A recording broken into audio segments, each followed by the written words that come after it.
जैसे आपको कि अब हम सेवा में रहेंगे तो हमारा काम कौन करेगा, तो पूरी सृष्टि तुम्हारे काम से चल रही है, तुम्हारे चलाए चल रही।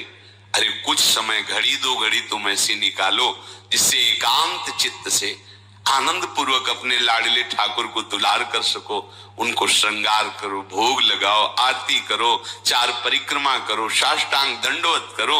जीवन का परम लाभ है ये। पर नहीं, आप खाएंगे हलवा, गरम गरम पकौड़ी, चाय, और ठाकुर जी के सामने वो सफेद वाले दाना नहीं आते, चिरौरी रख दो अरे भाई तुम क्या कर रहे हो, चोरी कर रहे हो तुम।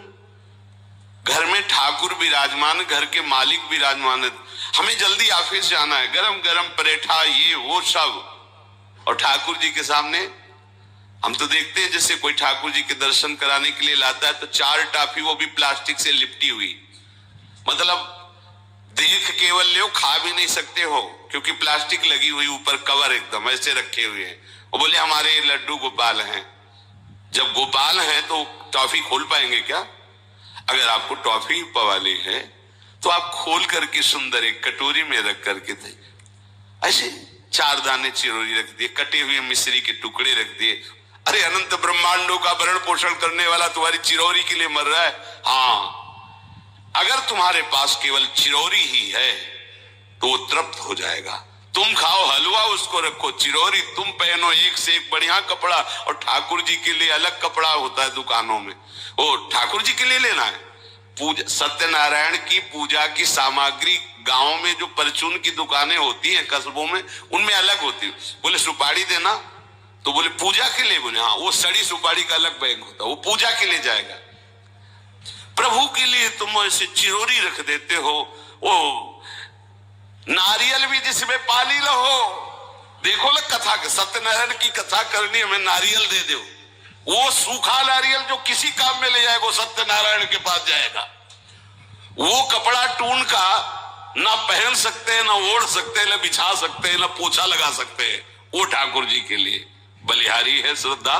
तो भी ठाकुर जी भी ऐसी व्यवस्था करते हैं, ना पहनने लायक ना ओढ़ने लायक, ऐसा तुम्हें नया जीवन देंगे, जरूरत ही नहीं पड़ेगी कपड़े की, घूमो वैसे ही। हाँ, जरूरत ही नहीं पड़ेगी, अन्य योनिया नहीं, कोई जरूरत नहीं है, घूमो। इसलिए सावधान। भगवत सेवा का तात्पर्य है उत्तम भोग लगाए मोर मरकट को से। स्वामी जी महाराज परम विरक्त, वैराग्य की चरम सीमा स्वामी श्री हरिदास जी, लेकिन उत्तम भोग लगाए ठाकुर जी को। उत्तम उत्तम, तुम्हारे पास जो कुछ है उसमें सबसे बढ़िया भोग बनाओ। धन्ना जी के पास बाजरा की रोटी भी पूरी नहीं थी कि भरपेट पाले, तो 1 रोटी रोज ठाकुर को रखते थे। आधी ठाकुर जी पाते थे, आधी आप पाते थे। सुदामा जी के पास कौन सा माखन मिश्री था, वो तंदुल जो पछोरने से बाहर निकलते हैं, किसी काम में नहीं, वो लेके गए थे। ठाकुर जी पाते हो कहते आज मैं तृप्त हो गया। सबरी जी के पास क्या था, क्या था? जंगली बेर, कहीं कड़ुआ कसेला ना हो, इसलिए चख के मेरे रघुनाथ जी को कहीं कसेला ना लगे। प्रभु वाह वाह करके पा रहे। विदुरानी जी ने कौन सा 56 भोग पवाया, केले के छिलके भाव दशा में डूबी हुई। देखो हमारे ठाकुर को कुछ नहीं चाहिए, भाव से समझिए। ये बिहारी जी को 4 घंटे बैठने के लिए 10-10 लाख रुपए का फूल बंगला निकला, काम थोड़ी चलाया जाता है। अरे हमारे लाडले सरकार है, अगर 4 घंटे बैठ गए 10 लाख खर्चा हो गया तो क्या?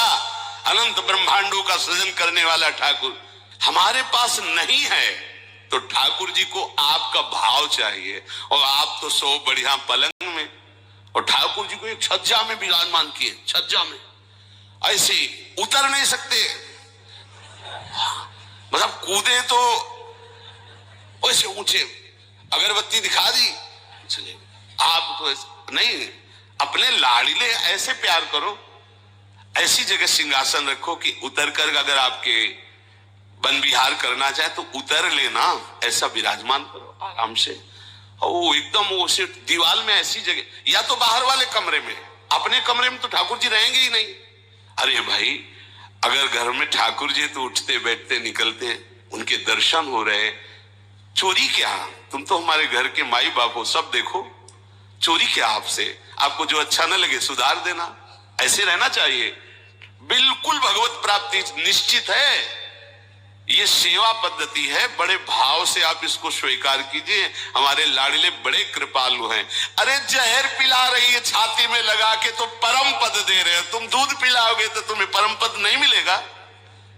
पूतना जहर लेकर के पिला रही बाल गोविंद को, अभी 6 दिन के ठाकुर हैं, उसे परम पद प्रदान किया, और आप रोज सुंदर सुंदर भोग लगा रहे हो और तुम्हें भगवत प्राप्ति नहीं होगी।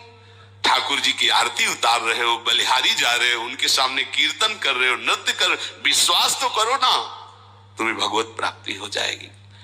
आस्करन जी ने एक चौकीदार पूजा गृह के बाहर बैठाल दिया और कहा कोई भी भीतर आने ना पावे, क्योंकि एक बार भी सेवा में विक्षेप मुझे बर्दाश्त नहीं। तो ठीक 10 घड़ी का इन्होंने भी नियम, जो नियम लो उसका निर्वाह करो। 4 घंटे। दिल्ली का बादशाह किसी कारण से उधर आया हुआ था, उसने कहा मुझे आस्करण जी से तुरंत मिलाया जाए। पहले तो राजा लोग होते थे और बादशाह, अब जैसे मुख्यमंत्री और प्रधानमंत्री, राष्ट्रपति। तो जो मुख्यमंत्री हैं ये राजा हैं प्रदेश के, और वो संपूर्ण राज्यों का बादशाह उसे कहा जाता था। आस्करण जी को शीघ्र हमारे सामने उपस्थित किया जाए।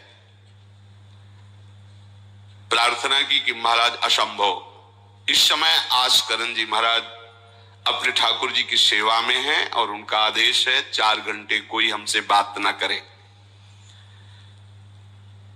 आस्करण जी को सूचना देने के लिए बार बार सेवकों को आदेश किया, पर कोई भी सेवक बादशाह की आज्ञा पर नहीं उतरा। हम अपने राजा से ऐसा नहीं प्रार्थना कर सकते। 4 घंटे। बादशाह को बहुत कष्ट हुआ कि हमारी आज्ञा का उल्लंघन। तुरंत आदेश किया सेनापति को बुलाओ, देखते हैं कि हमारी आज्ञा का उल्लंघन का परिणाम क्या होता है। सेनापति तुरंत उपस्थित हुआ। इस नगर के सबको दंड दिया जाए और बंदी बनाकर आस्करण को हमारे सामने लाया जाए, क्योंकि बादशाह है। अब अहम तो विराजमान है ही है, कोई परमहंस थोड़ी है कि अहंकार लीन हो गया है। बताया गया कि ठाकुर सेवा में, भगवत आराधना में 4 घंटे उनके पास कोई सूचना नहीं पहुंचाएगा। बादशाह की आज्ञा का उल्लंघन करने के कारण सब सैनिक जितने थे दब रहे थे। महाराज की तो आज्ञा है कि सूचना न दो, पर यहां तो सब गड़बड़ हो रहा। बादशाह ही नाराज हो गया। बड़ी घबराहट पूरे नगर में फैल गई और पूरे सैनिकों में फैल गई। ये नरवरगढ़ ग्वालियर से दक्षिण में है। आस्करण जी ना शिकार खेलते थे, ना किसी को दंड देते थे, बस केवल भगवत सेवा, नाम जप, नाम कीर्तन। पूरे नगर को सब सुविधा, सबके घर में ठाकुर सेवा, सबके यहां नाम कीर्तन सुनाई देना चाहिए। जिसको जो जरूरत हो राज दरबार से ले जाए। किसी को लग सकता है अगर ऐसे बढ़ता रहेगा तो राज खजाना खत्म हो जाएगा। नहीं, अज्ञान से तुम सोचते हो। एक बार पूज्य पादुड़िया बाबा के यहाँ 500 लोगों का भोजन बना। अब वहां उत्सव में 5000 से भी अधिक लोग आ गए, तो जो सेवक जन थे, भंडारी थे, भाग के आए, बाबा अब तो बहुत ही हानि हो जाएगी, क्योंकि सब लोग आ गए, 5000 के लगभग लोग हैं और 500 का ही भोजन बना है। बाबा जी ने कहा घबराने की जरूरत नहीं। गए, अपना ऊपर का चला ऐसे डाल दिया जो रसोई बनी हुई थी। बोले इसे खोलना नहीं, बस बांटते जाओ। सब पा चुके, जितना बना था ना, वो भगवत प्रताप। हरिराम व्यास जी की बेटी का ब्याह, रात्रि में बारातियों के स्वागत के लिए एक से एक सुंदर पकवान बने हुए थे, क्योंकि जिनके चेला मधुकर शाह राजा थे उनके पास कमी क्या, सब सुविधाएं। हरिराम व्यास जी ने सोचा ये संसारी आदमी इतने सुंदर सुंदर पकवान पाएंगे, ये तो ठीक नहीं है। वृंदावन के संत जन लेंगे तो अपने ठाकुर का भोग लगाएंगे, पाएंगे, कीर्तन करेंगे। कोतवाल को बुलाया वृंदावन के और कहा सब वैष्णव जनों को कह दो कि तुरंत आ जाओ और अमनिया ले जाओ। देखो कैसी भावना है, बेटी का ब्याह है। बोले संसारी आदमी बाराती क्यों पाएंगे, अब हो तो कह दे अरे इज्जत चली जाएगी। बाबा जी को खवाने से क्या इज्जत है। बरातियों को खवाएंगे तो इज्जत बनेगी। ये किसकी? देहाभिमानियों की। और अपनी इज्जत क्या है? श्यामा श्याम। अगर रसिकों को पवाएंगे तो हमारी इज्जत बन जाएगी, श्यामा श्याम प्रसन्न हो जाएंगे। तो श्यामा श्याम प्रसन्न हो जाएंगे, बराती भूखे रहेंगे, ऐसा कैसे हो सकता है? ऐसा हो ही नहीं सकता है।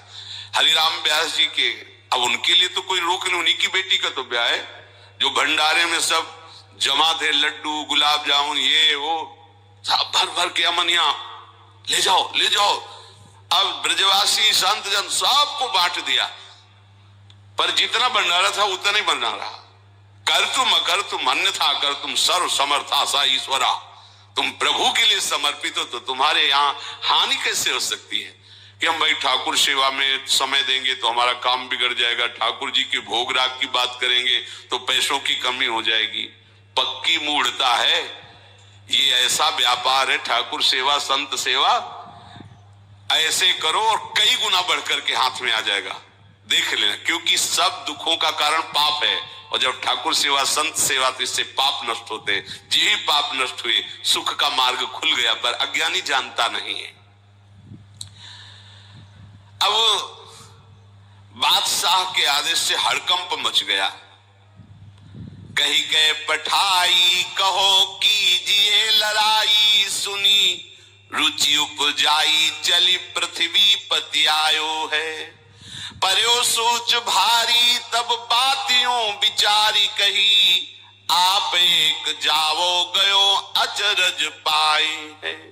सेवा करी सिद्धि साष्टांग होई के भूमि परे, देखी बड़ी बेर पांव खड्ग लगायो है। कटी गई एड़ी पे टेढ़ी हूं न भौं करी, करी नित नेम रीति धीरज दिखाई है। बादशाह ने कहा आखिरी हुक्म है, आस्करण को हाजिर किया जाने, संपूर्ण सेना से विध्वंस मचा देंगे, नरवर गण को पूरा नष्ट कर देंगे। जो प्रधान सेना नायक था वो हाथ जोड़ करके बादशाह से बोला कि आप समझो, हम आपके सेवक हैं, आपसे लड़ कैसे सकते हैं, आप बादशाह हो, पर मेरी प्रार्थना है आप अकेले जाकर के देख लीजिए, आस्करण जिस सेवा में है अकेले जाकर बात कर, हम सूचना नहीं दे सकते पर आपको रोक नहीं सकते, आप जाकर के बात कर लीजिए। बादशाह को लगा कि बात तो सही कि हमारे ही अनुकूल है, ये कोई वैरी तो है नहीं, चलो कोई अंगरक्षक नहीं। और स्वयं अंदर जाकर के देखा तो सारी सेवा हो चुकी थी, ठाकुर जी की साष्टांग दंडवत कर रहे थे। सत्संग में भी कहा है कि आप लोगों का जैसे शरीर स्वस्थ है तो साष्टांग दंडवत का नियम लेना चाहिए अपनी ठाकुर सेवा करके। 5, 7, 11, 21, 51, 108 अपने ठाकुर जी 4 परिक्रमा की, कहीं से भी 108 दंडवत। एकोपि कृष्ण कृतः प्रणामो दशाश्वमेधा व्रतेन तुल्यः, दशाश्वमेधी पुनरेपि जन्म कृष्ण प्रणामी न पुनर्भवाय। ये भीष्म जी बोल रहे हैं। एक बार हमारे श्री कृष्ण को कोई साष्टांग दंडवत कर दे, 10 अश्वमेध यज्ञ का फल और घृत स्नान का उसे प्राप्त होता है। पर 10 ये अश्वमेध यज्ञ करने वाला पुनर्जन्म को प्राप्त होता है, पर एक बार श्री कृष्ण को साष्टांग प्रणाम करने वाला पुनर्जन्म को प्राप्त। दशाश्वमेधी पुनरेपि जन्म कृष्ण प्रणामी न पुनर्भवाए। अपने पास तो भगवत प्राप्ति के लिए बहुत से अस्त्र हैं, केवल नियम पूर्वक प्रयोग करो, माया का प्रवाह बंद हो जाएगा। ठाकुर सेवा के बाद करना चाहिए साष्टांग दंडवत। हमने महापुरुषों को देखा है, गुरुजनों को देखा है। अब शरीर उस लायक नहीं तो भाव से कर लीजिए, अगर शरीर स्वस्थ है और आप करने लायक है तो जरूर, जैसे माताएं बहनें सखियां हैं तो पंचांग, एक पंचांग दंडवत की, खड़े हो गए, हाथ जोड़ा, मंत्र अंदर स्मरण किया, फिर पंचांग 5, 7, 11, 21, 51 ऐसा करना चाहिए। आस्करण जी भगवत सेवा करके साष्टांग दंडवत कर रहे थे नियम पूर्वक। अब ये तो पता चल गया कि कोई आया है, पर ना नजर दी, ना बात की, ना रुके, उठे साष्टांग दंडवत, फिर उठे, फिर साष्टांग दंडवत। वो बादशाह खड़ा देखता रहा, ये तो ना हमारी तरफ देख रहे हैं ना बोल रहे हैं। बहुत देर हो गई, चुपचाप। पद का अभिमान होता है। अब वो बादशाह ठहरा, खींची तलवार, म्यान से निकाली और जो साष्टांग हुए तो मारा ऐसे, तो एड़ी उड़ गई, कट गई एड़ी आस्करन जी की। लेकिन आस्करन जी ने ना दंडवत रोकी, ना मुड़ करके देखा, खून की धार बह रही। निष्ठा देखिए, ये है अनन्य भक्ति की निष्ठा। नहीं कहा कि अब रुक गए, कुछ नहीं, वैसे ही खड़े हुए, फिर साष्टांग दंडवत, फिर खड़े, खून से लथपथ हो रहे।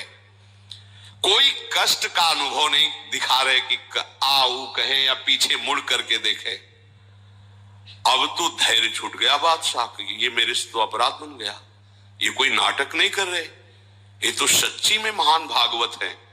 क्योंकि जो पद का अभिमानी जन होता है वो ये नहीं जानता है कि भक्ति क्या होती है, भक्ति का स्वरूप क्या होता है, भक्तों की निष्ठा क्या होती है। उनको तो लगता है कि मैं अमुक पदाधिकारी हूं, मैं इतना, तो ये बाबा जी लोग भीख मांगने वाले, इनके आगे क्या जमीन में बैठे, हमारे लिए कुर्सी की व्यवस्था नहीं होगी क्या? हमारे को इस पद का अभिमान जो मिला है उसका सम्मान होना चाहिए। तो वो जिस पद में है, इस सृष्टि में कोई वो पद नहीं है, वो हरिदास पद में है, हरि पार्षद। तुम तो मायाकृत सृष्टि के किसी पद पे होगे, वो मायापति के निजी पार्षद हैं। तुम्हें दिखाई देता है भिखारी है, तुम्हें दिखाई देता है भिक्षुक है, नहीं नहीं, वो इतने बड़े बादशाह के ऐसा बादशाह पैदा ही नहीं हुआ है?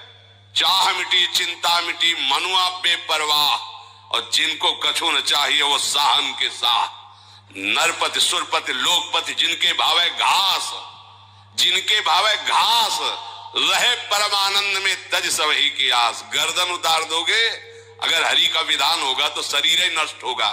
नहीं, तो हमें छू भी नहीं सकते, हमारे स्वरूप को नहीं छू सकते। भक्त अपनी निष्ठा पे होता है। एक बार भी आस्करन जी ने मुड़ करके नहीं देखा बादशाह की तरफ। अब तो धैर्य छूट गया बादशाह की, गलती हो गई हमसे। ऐसा ही होता है। नवलदास जी को वृंदावन से हरिवंश महाप्रभु के शिष्य थे, तो बादशाह तुर्की था, उसके मन में वैश्य कुल के प्रति बड़ी ईर्ष्या पैदा हुई थी। तो उसने कहा भारत में वैश्य कुल नहीं रह जाना चाहिए, नष्ट कर दो। आतंक स्वरूप उनका काटना बारना, लाखों वैश्यों का कत्ल कर दिया। पता चला कि दूसर वैश्य एक वृंदावन में भी है। आए, उनको बंदी बना लिया, सामने पेश किया, कहा सर झुकाओ। कहा तो झुक चुका है एक जगह, राधा वल्लभ लाल के चरणों में। अनंत कोटि ब्रह्मांडों के बादशाह के सामने सर झुक गया है। अब तू तो एक भूमंडल का जबरदस्ती बादशाह बना बैठा है। बोले जंजीरों में बांध दो इसको, रोज कोड़े लगाओ, भोजन मत दो, फिर इसको हम दंड निश्चित करेंगे। देखते हैं, ये बहुत अपने अभिमान में है। बांध दिया। सुबह कोड़े लगाने गए तो जंजीरें पड़ी थी और कुछ नहीं था। फिर खोजा तो वृंदावन में राधा वल्लभ जी के दर्शन के, फिर बांध के ले गए। अरे बोले तेरी जंजीरें क्या मुझे रोक सकती है? जब माया की जंजीरें नहीं रोक पाई तो तेरी जंजीरें क्या रोकी? तू लाख बार बंधवा, मुझे नहीं रोक सकता। आखिरकार चरणों में झुका, उनका बंद करवा ये नरसंहार। तेरे इस नरसंहार से कुछ नहीं होने वाला, तू शांति से रह, ये ऐसे उपद्रव करना बंद कर। तो ये जो पदाभिमानी जन है, एक अभिमान में न जाने कैसे कैसे बड़े अपराध हो जाते हैं, भक्तों को नहीं जानते हैं। उठी चिकडारी तब पाछे सोनिहारी, कियो मुजरा विचारी बादशाह तिरिझे हैं। हित की सच्चाई यह ने कुना कचाई होत, चर्चा चलाई भाव सुन सुन भींजे हैं। बीते दिन को नृप भक्त सो समायो, पृथ्वीपति दुख पायो सुनि भोग हरि छीजे हैं। करे विप्र सेवा तिने गांव लिख न्यारे दिए, वाके प्राण न्यार लाड़ करो कही धीजे हैं। पूरी दंडवत की, ठाकुर जी को प्रार्थना की, चिक डाल दी, जो मध्याह्न विश्राम की, फिर पीछे मुड़े। तब तक खून बह रहा है। पीछे मुड़कर देखा, बादशाह जोहार की, बिल्कुल गुस्सा नहीं। राजा को इनकी धैर्य शैली देखकर कि अपने इष्ट के प्रति निष्ठा और मेरे अपराध का कोई भी इनके ऊपर प्रभाव नहीं, रीझ गया, बहुत प्रसन्न हुआ और कहा, आज मेरे नेत्र सफल हुए कि मैंने ऐसा निष्ठावान भक्त देखा। ना तो तुम्हारी भ्रकुटी में थोड़ा भी रोष है और ना तुम्हें पीड़ा है और ना कोई थकावट है। हम आपसे वार्ता करना चाहते हैं, क्या है आप में ऐसी सामर्थ्य कहां से आई कि आपने अपनी निष्ठा छोड़ी और तलवार से एड़ी काट दी।